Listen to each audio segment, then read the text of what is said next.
Lindsay, Lindsay Ballou from the Balloos Go to Disney. Thank you for tuning in for this video. Um, my husband's not going to be in this video with me. This is on a topic that he doesn't he doesn't have to deal with, but unfortunately I do. So this is going to be about going to Disney with mobility issues. So for about 10 years, 10 to 12 years ago, I was diagnosed with an autoimmune condition called ankylosing spondylitis. And it's a autoimmune inflammatory arthritis that affects your spine and the larger joints in your body. A few years later, I found out that, well, I won't say a few years later, I will say a few years, 2 or 3 years ago, I finally had an MRI and x-rays, which confirmed that I am starting to have fusion in my spine from the ankylosing spondylitis, but I also have ruptured disc at my L4 and L5 vertebrae in my lower back. So the mobility issue really came into play our second trip to Disney. I was in so much pain that by the time we got to our Magic Kingdom day, which I want to say was our last day, um, I don't really remember much of it because I was in so much pain. Because with the ruptured disc in my back, um, I have an issue where it presses on two different nerves that run down the side of my left leg and hip, and makes it really painful and almost impossible to walk. So um, it's excruciating, it's debilitating. And at this time, I had not found a pain relief method that actually worked for me. Problem was, I was too proud to get a scooter. Um, I was worried about what other people were going to think of me, um, because I am a large woman. Um, I was afraid people were going to assume that I was on the scooter because I was fat and I just couldn't walk. Well, that's not the case. Um, I can walk if my pain is under control. I can walk some, um, but it all is all dependent on my pain. My weight does not have anything to do with it. But I just assumed that people were going to judge me for being on a scooter and think that, oh, she's just so fat she can't walk. So that was a big issue. So on the second trip, like I said, I was in a lot of pain by the end of it, and we didn't get to do everything we wanted to do because I was in so much pain. I was on the verge of tears for most of that visit, from the pain. And it was after that when I found out that I had all the back issues, with the bulging disc and everything. So since then, I have been able to get on treatment, medication, and steroid injections that have helped with the pain as far as walking and standing. However, it doesn't take it all away. And even though I'm doing better, I still have to accept the fact that I need a scooter when I go to Disney World. Um, the last trip back in March, I got a scooter. It was very difficult for me to make that decision, but I did it. Um, but, I just have to accept that I have to do this if I want to have a good time.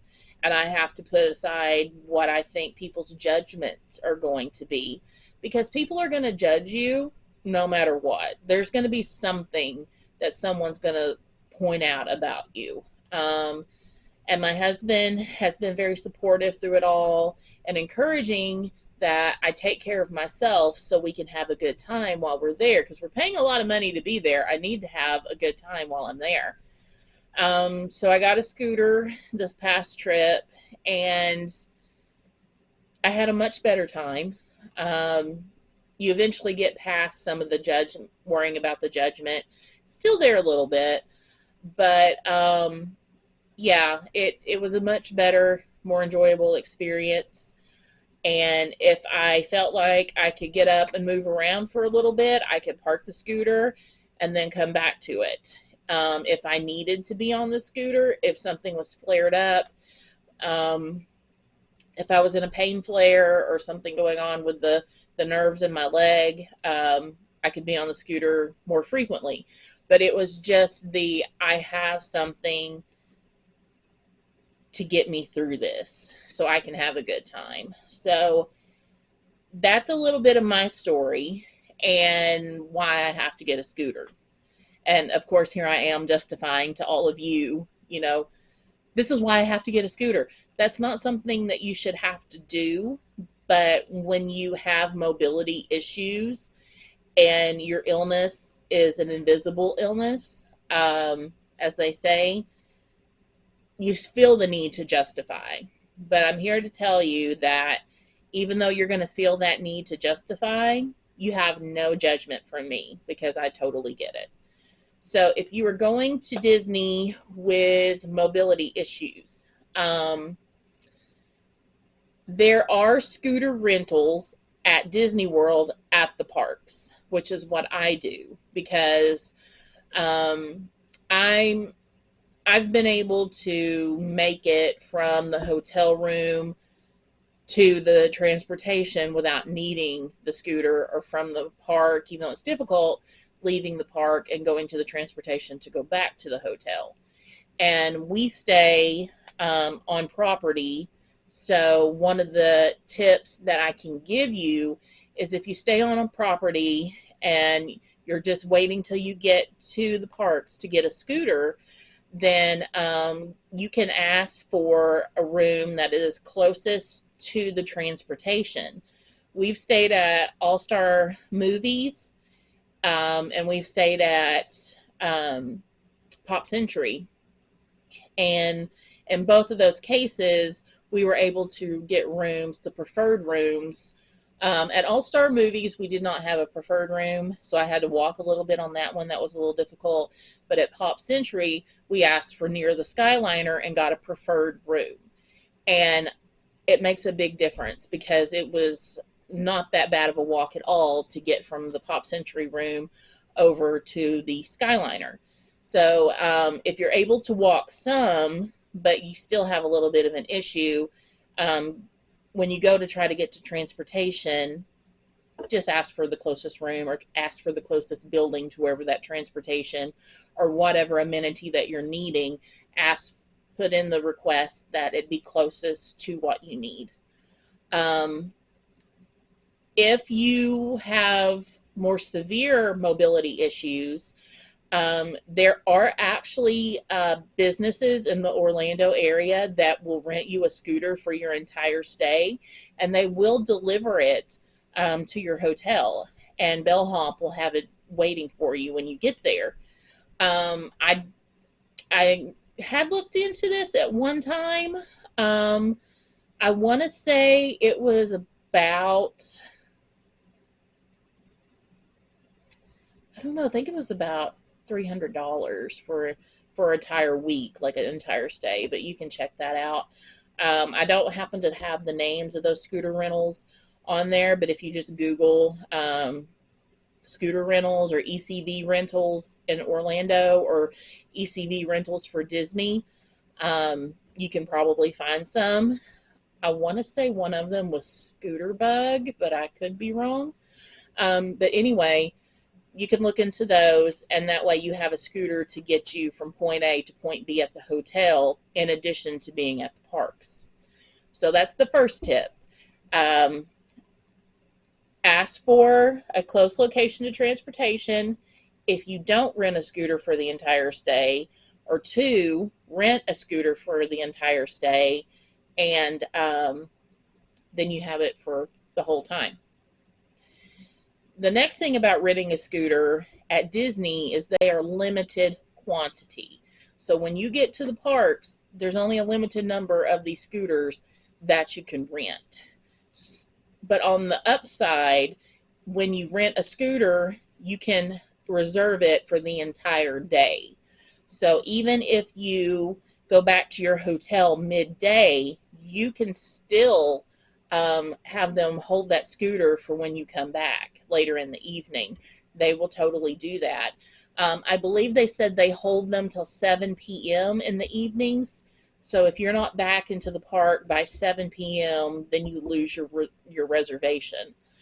It is $50 per scooter rental, I think. So, Um, so it would just be $50 for the entire day that you have the scooter at the parks. However, you cannot transfer if you're park hopping.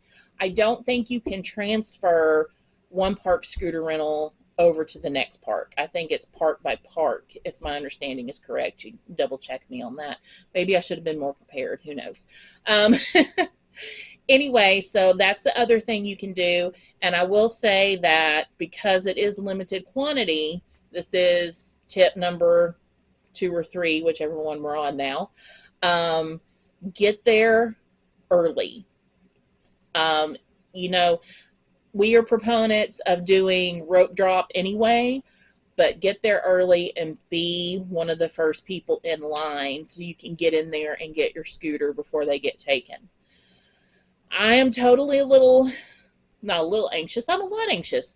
Um, so, because of my anxiety about not getting a scooter, we get there as early as we can. We usually try to get there by 7, 7:30, something like that. Even though rope drop isn't going to start till 8 or 8:30, depending on what park you're going to. Um, but that's what we do. Um, I did not take my own advice and get a scooter for the entire stay. Mostly because I was embarrassed to be loaded on and off the buses with a scooter. I that's the step I didn't want to take. It was a hard enough pride thing to even admit to getting a scooter in the first place. Um, but if you need to do that, if you absolutely cannot um, make it from the park to transportation, rent the scooter for the entire time. If you are able to walk and you want to save a little bit of money, you can just rent as needed at the parks when you get there. So, another thing that I would recommend, uh, tip number three or four, because I gave you 2 tips and one earlier. So we'll say 3 or 4 at this point. Get something to help identify which scooter you're on. I got a little baggage tag that has an L on it, so I know that for Lindsay, obviously, and I know that that is my scooter because I will hang it on the basket or on the handle of the scooter, and that just shows okay, if in case you forget where you park it, or sometimes Disney cast members have to move them. You can come out and your scooter, just like with strollers, could have been moved out of the way for whatever reason. So it's important to have some kind of identifier on it so you can figure out which scooter is yours because they all look alike. So do that. And let's see, the next tip I would have is if you can move around, don't be afraid to park your scooter and walk around a little bit. You can totally do that. Just make sure you take the key with you. Anytime you get off the scooter, take the key with you. You don't want somebody going on a joyride on your scooter. So, that's another tip I have for you. I'm not very good at keeping track of how many tips I've given so far. A little unorganized, but that's okay. So, yeah, that's the little bit of background about me, about how hard it was for me to get a scooter. Um, it's still hard for me to admit. It's easier than it was the first time I got one, but it's still really hard for me to admit that I have to get one. I mean, I'm 37. No, I'm 38. I still want to be 37, but I'm 38. But at 38, and even years leading up to 38, I've had to deal with an illness, an invisible illness that has made it very difficult mobility wise. So it's like at my age, I feel like I shouldn't have to do these things. And like I said, I feel like people are judging me. But, these people, and like my husband has kindly pointed out, you're never going to see these people again. You don't know who they are. They don't know who you are. It doesn't really matter what they think. You just go about your business and enjoy your time at the park. So if you're on the fence about getting a scooter and you have mobility issues, I recommend that you do it because you're going to enjoy your vacation so much more if you actually get the scooter and swallow a little pride. Um, but I would also say to those who don't have mobility issues and are able to walk around and stand in line and do whatever it is that you're doing without pain, without need of assistance, don't take that for granted, but also don't judge other people for needing help. Um, they're just there to enjoy their vacation, just like you are. So just let them have a good time. There's no need to judge or point out or criticize or mock someone for needing that assistance. So be kind, keep that in mind. It's hard enough for people to actually take the step to get the scooter in the first place. The last thing that I will leave you with is for those who don't actually need a scooter, but get one for the fun of it. I don't know. Maybe they think it's fun. I have no idea. But if you don't need it, don't get it because you could be ruining someone's trip by taking something you don't need that they might actually need. So that's really really important. If you need it, get it. If you don't, then let someone else have it. But I am totally here and understand those of you who need this, have these mobility issues and need this assistance. I'm willing to answer any questions that you may have that I may be able to help with. But yeah, just remember you can rent from a local rental company for the entire trip, or if you, like I said, don't need help getting from transportation to the park, but just need it within the parks, you can just rent it from Disney, but get there early. So that's all I have for you. That's my little spiel about mobility issues at Disney. I know it's difficult. I know it can be painful, but there are tools there that can help you. So don't be afraid of getting one. Don't be afraid of asking for that assistance because you will have a much better time while you're there. So that's all I have for you guys. I thank you so much for listening. If you like this video, hit the like button.